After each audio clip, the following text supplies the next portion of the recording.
Cara, eu tenho que entrar aqui no vídeo com cara de palhaço, vestido de palhaço, fantasiado de palhaço, porque não é possível, cara. O que esses jogadores do Flamengo fizeram hoje em campo foi uma verdadeira palhaçada. Tomar de 3 do Cuiabá, cara. Gol de Daverson. Agora a gente vai ser zoado aí por esses caras. Meu Deus do céu, velho. Eu tô com tanta raiva, mas com tanto ódio, que eu quero... Nossa, cara do céu. Tô explodindo de raiva aqui, galera. Que vergonha, cara. Que vexame. O Flamengo não entrou em campo. Que é isso, velho? Depois dos 4-0 do Bragantino, agora 3-0 do Cuiabá. Toda vez que o Botafogo empata ou perde, o Flamengo não ganha. Não consegue diminuir a vantagem. E agora aumentou a vantagem. Entrega a porra da taça pro Botafogo. Botafogo já é o campeão brasileiro. 13 pontos para o segundo colocado. Olha a distância, olha a distância. Não dá, galera, não dá. Flamengo jogando desse jeito, com essa bolinha murcha, cara, não vai ganhar nada esse ano. Eu tô revoltado, cara. Garanto que você, flamenguista, aí deve estar também. E agora a imprensa aqui. O que a imprensa vai falar desse vexame, essa vergonha do Flamengo? Vamos ver aqui no Sport Center da ESPN Brasil. Os créditos é do canal ESPN Brasil. Link na descrição como crédito. Que acabou. O Flamengo continua na vice-liderança, mas perdeu a oportunidade de chegar perto do Botafogo, que também não conseguiu uma vitória nesse campeonato nessa noite. O Flamengo é derrotado pelo Cuiabá, fora de casa. Os gols saem no segundo tempo, Pedro, mas depois de um primeiro tempo que já se desenhava o cenário do 3-0. Chegou a ter 12 finalizações do Cuiabá contra uma do Flamengo. Um Cuiabá aplicado e um Flamengo irreconhecível? É esse o caminho de desenho do jogo? É isso, Dani. Um beijo pra você, boa noite ao fã do esporte que nos acompanha aqui nesse Sport Center. O 2-0 que o Cuiabá constrói logo no início ali do segundo tempo foi quase que uma correção da conta que ficou pendente da primeira etapa. Um Flamengo irreconhecível, como você já frisou bem, irreconhecível pensando no que você espera de um clube e de um elenco do tamanho do elenco do Flamengo, mas não irreconhecível pensando quando você olha para as peças que foram colocadas em campo, que o Sampaoli quer dessas peças. O Flamengo tinha tido um jogo problemático, com formação parecida, tática e dinâmica contra o Palmeiras. Sampaoli repete.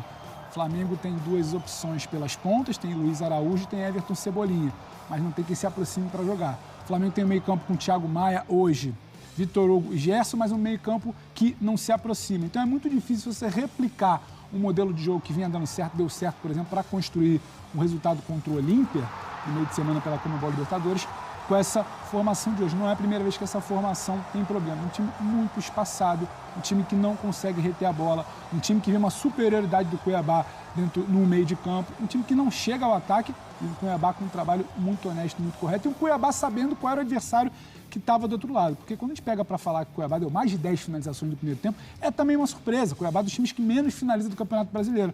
Então, é um problema desse Flamengo, concedendo muitas chances, uma formação que não se encaixava na primeira etapa e contra um Cuiabá que foi aproveitando. Se não construindo no primeiro tempo, logo no início do segundo, São Paulo, para mim, demora a mexer no que deveria ter sido feito, que é buscar um jogo pelo lado, é buscar ter o Bruno Henrique por ali. Ele não teve, foi ter só depois dos 15 minutos, quando já estava 2-0, o Flamengo demora, faz só a substituição do Alan, o time parece ficar meio capenga, um Thiago Maia que não tem cacoete ali de lateral, o Cuiabá faz um, faz dois, corrige um primeiro tempo que já era muito melhor e no final o Flamengo muito espaçado, aí um baile ali para cima do Alan, Davi Luiz marcando com o olho, Daverson entrando sozinho na área, faz o 3-0, fica até justo, não foi um placar injusto pelo Flamengo, irreconhecível, como você falou, Dani. Você está falando em Sampaoli, uma coisa que se repara muito é o Sampaoli irritado, pedindo que o Flamengo justamente diminua o espaço entre essas linhas e consiga ficar mais com a bola. Foi um Flamengo de muitos chutões hoje, que é uma coisa que, pela qualidade técnica que se tem ali nesse campo, não é esperada. É um outro tipo de Flamengo. Ele demora a mexer e eu fico me perguntando quanto de parcela não tem dele nesse Flamengo. Porque o Flamengo que a gente está acostumado a ver com posse de bola e proposição de jogo é um outro Flamengo. Será que esse Flamengo treina o suficiente para nessas não treina. Brechas entre jogos mais importantes para a diretoria e para ele, é o que indica fazer um bom jogo com essa formação? Eu acho que é bom sempre a gente lembrar, Dani, que o Flamengo está no começo de trabalho de São Paulo. Não é uma temporada inteira, são um pouco mais de 3 meses, como você frisou. São Paulo começou a fazer o seu time principal funcionar. Como o time principal do Flamengo funciona? O Wesley escapando do corredor, um jogo de aproximação, ocupação de meio de campo, uma pressão pós-perda, uma saída de bola um pouco mais qualificada, um jogo aproximado pelo lado esquerdo, agora mais evoluído com o Bruno Henrique.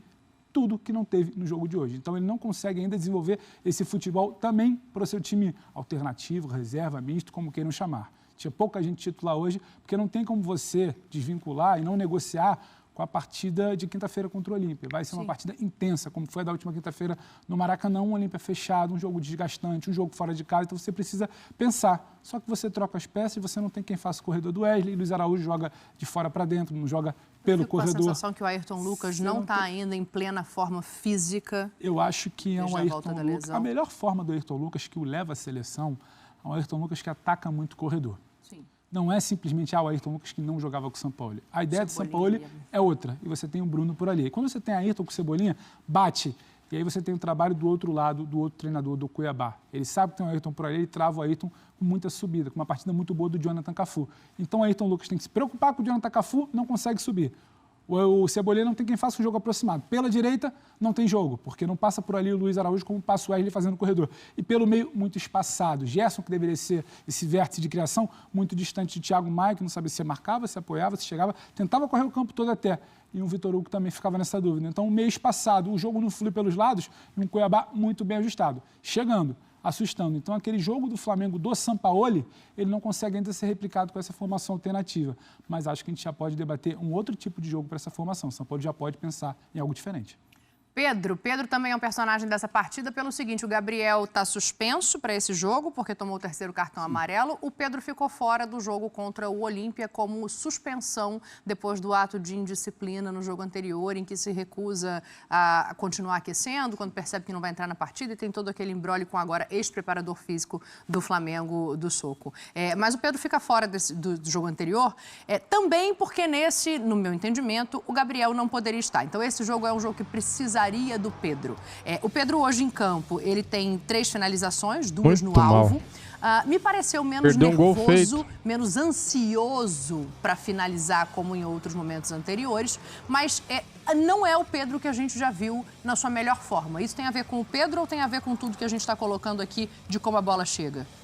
Tem a ver com o Pedro, com o time de Sampaoli e menos com o episódio de agressão e de disciplina também da semana passada, Dani. Quando você olha para esse time de hoje, o Pedro é o cara da referência, que vai empurrar a linha de defesa do Cuiabá para dentro da área, vai esperar essa bola chegar. Se esse time não funciona bem, essa bola não vai chegar para o Pedro. É diferente do Gabriel, que sai, busca, ataca o espaço, tem muito mais mobilidade. O Pedro também não vai ser um cara de pressionar. Ele tem uma primeira chance dele no cruzamento do Davi Luiz, no segundo tempo. O Flamengo já perdeu o jogo, então o Davi Luiz vai levantar essa bola para o Pedro. Acho que já diz um pouco o que foi a criação ou a não criação do Flamengo nessa partida contra o Cuiabá. E no final do jogo ali uma outra oportunidade. Ali talvez essa bicicleta ainda no primeiro tempo também, que foi a única finalização para fora, primeira e única finalização para fora do Flamengo antes dos acréscimos ali do primeiro tempo. E aí você, para mim, tem um vestígiozinho de ansiedade ali no lance do final do jogo. 3-0, lance decidido, talvez o Pedro querendo balançar as redes, virar a página, talvez um pouco disso. Ali tem talvez um pouco de ansiedade. É bem verdade que a gente já tinha verificado antes do episódio da agressão. O Pedro já se mostrava ansioso em alguns momentos, partida contra o Grêmio, quando entrava, quando muitas vezes era até taxado de fominha, ali até dentro do grupo, inclusive, porque queria tirar essa coisa do rei da América, do artilheiro que não vem jogando bem. Então acho que tem muito mais a ver com a fase do Pedro e com a fase complicada desse time alternativo do Sampaoli, que é quando o Pedro está em campo. O Pedro não é uma opção de primeiro momento para a formação titular, então explica isso. E o Flamengo, você falou já desde o início do programa, irreconhecível em todos os momentos, não foi diferente na fase ofensiva. A bola não chegou, o Pedro tentou a bicicleta, ele meia bicicleta, tentou a cabeçada na segunda etapa, tentou o lance individual ali no final do jogo, mas não concluiu bem. A gente está vendo números aqui, eu estou olhando números do jogo, 17 finalizações do Cuiabá contra 10 do Flamengo. Que vergonha. O Flamengo teve subiu a posse de bola no segundo tempo, né? No primeiro tempo ela estava mais parelha ali. Acaba com 63% de posse de bola rubro-negra. E passa muito pelo Bruno Henrique, né? Pela mudança de entrar o Bruno Henrique e propor o jogo de uma outra maneira, assim. É por isso que você fala da mexida, talvez, tardia do Sampaoli, né? Eram 15 minutos de segundo tempo, o Sampaoli vem com o Bruno Henrique e o Wesley. O que ele precisava? Abrir o campo. Só que, a meu ver, Dani, uma visão minha do jogo, essa mudança poderia ter sido feita no intervalo. O Flamengo já tinha essa necessidade de abrir o campo, o Flamengo não tinha quem combinasse essas jogadas. Esse corredor que flui tão bem no modelo de Sampaoli já não tinha no primeiro tempo. Ele demora a mexer, o Cuiabá faz 2-0. Quando o Cuiabá faz 2-0, ele vem com o Bruno para abrir campo pela esquerda e tentar combinar o Wesley para abrir campo pela direita. Só que quando ele bota o Bruno, quem é que está caindo ali pela lateral? Já não é o Ayrton, é o Thiago Maia. O Thiago Maia não tem cacuete nenhum de combinação de linha de fundo. Quando o Bruno corre na diagonal para a área, quem é que faz a linha de fundo? O Thiago Maia não tem esse cacuete, a coisa não anda. Esse cara não é jogo de um hein? time só. Do outro lado, um Cuiabá que tenta subir a marcação para dificultar a vida do Flamengo desde o início, mais propositivo do que a gente tinha visto, não à toa com muito mais finalizações. E ele, protagonista contra o Flamengo já em outras ocasiões, está aí o Daverson contra o Flamengo nas últimas 3 partidas dele. Ele tem 2 gols e 1 assistência, 1 gol e 1 assistência só nesse jogo de hoje, Pedro, para a gente virar um pouquinho. É claro que tem toda a mística, né, do Daverson, do personagem, mas acho importante também a gente colocar aqui no papo o crescimento desse Cuiabá. É interessante, o resultado 3-0 dialoga muito com o que o Flamengo não faz. Mas o comprometimento, o comportamento do Cuiabá dialoga muito mais com a fase dele no Campeonato Brasileiro. Flamengo bem postado, jogando o que poderia dele se esperar, poderia dificultar um pouco mais. Agora, o comportamento do Cuiabá do Campeonato Brasileiro é um comportamento de um time assim, bem organizado. Um time que sabe que vai colocar o Jonathan Cafu por ali para dificultar o Ayrton Lucas, sabe que vai ocupar o meio de campo, porque o Flamengo pode ter uma ocupação um pouco menor no meio de campo, sabe onde vai tirar o jogo pelas beiradas, porque esse time de São Paulo não funciona. Não é porque tem pontas que vai funcionar pela beirada, porque não tem aproximação. Então, um trabalho muito interessante do Cuiabá até aqui. E quando você olha para Daverson, olha para Cuiabá, olha para Flamengo, parece que você sente que vai sair alguma coisa ali pelo personagem, pela relação de Daverson, gol contra Flamengo em final de Libertadores. O Flamengo também facilita, né? 2-0 já para o Cuiabá, o Alan tenta esticar, dá o meio, ninguém acompanha, o Thiago Maia, que eu já falava, não tem esse cacuete de marcar pelo corredor lateral, chega depois, o Davi Luiz acaba marcando com ele, e quando você olha para dentro da área, aí tem o mérito do Daverson, sabe ocupar o espaço, sabe onde tinha que estar para finalizar essa bola que chega. Eu estou olhando a tabela de classificação, o Cuiabá agora passa o São Paulo, tem 28 pontos, o Cuiabá, o São Paulo tem 26. E atrás do São Paulo ainda tem o Galo, ainda estão times que a gente esperava ver no outro cenário. O próprio Fortaleza, que está ali em 13º, os últimos resultados e as últimas atuações me surpreendem negativamente, assim. Então, pensando sobre toda essa virada de Campeonato Brasileiro, todas essas rodadas que ainda faltam pela frente, o que dá para projetar desse trabalho do Cuiabá? É um Cuiabá efetivamente em ascensão, não só na tabela, mas também em futebol, ou ainda é cedo? Em custo-benefício, Dani, é um Cuiabá, não estou nem me apegando à posição de tabela. Em custo-benefício, pelo projeto que tem, pelo que apresenta em campo, é um Cuiabá melhor que São Paulo, é um Cuiabá melhor que Atlético Mineiro, é um Cuiabá melhor que Fortaleza. Só para citar os 3 exemplos que você fala. Não é questão do jogo jogado, é o que esse grupo pode fazer. Bem amarrado, bem ajustado, e não acho que é algo de agora só da 18ª, só da 17ª, que pode ser projetado para a 19ª. A gente está falando da evolução do Cuiabá há algumas rodadas. É claro que o torcedor do Flamengo que para hoje para observar o Cuiabá com um pouco mais de lupa, ele vai se atentar, é o adversário do time dele, mas já é um Cuiabá muito bem arrumado. O Cuiabá hoje replica o que ele já vinha tentando fazer em outras partidas. Tem toda uma fragilidade do Flamengo que permite o placar de 3-0. Mas não é o acaso, não é algo aleatório, não é algo que vai ficar fora da curva e não dá para esperar nada do Cuiabá. Se debatia muito uma questão de rebaixamento do Cuiabá. Você está falando em 28 pontos antes da virada do turno, o papo não é mais esse. Olha, eu falei aqui, daqui a pouco a gente vai ouvir o Jorge Sampaoli, ele vai começar a falar em entrevista coletiva, a gente está de olho no que está acontecendo lá depois desse 3-0 do Cuiabá para cima do Flamengo, mas eu falei aqui de São Paulo e Atlético Mineiro, os dois times se enfrentaram. É inacreditável, cara. É inacreditável o que esse time faz com o torcedor, velho. É uma oscilação tremenda. O Flamengo, quando perde, ele perde pra passar vergonha, cara. E mereceu tomar esses 3 gols, porque o time entra em campo, não faz nada. 2 finalizações no primeiro tempo. Uma com o Davi Luiz e a outra no finalzinho de bicicleta com o Pedro. O Pedro, cara, aconteceu o que aconteceu no fim de semana, aí o cara no finalzinho do jogo perde um gol feito. Tá bom, não iria fazer diferença nenhuma esse gol, mas, cara, pelo menos, né, ia diminuir a vergonha, né? 3-1. Pô, 3-1, 3-0, 2-1, que diferença faz, né? 3 pontos. Galera, não dá pra entender, cara. Não dá pra entender esse time do Flamengo. Esse ano a gente acumula vexames. Quando você acha que vai decolar, acontece. O Flamengo vinha de vários jogos sem perder, pegou o Red Bull aquela vez e perdeu.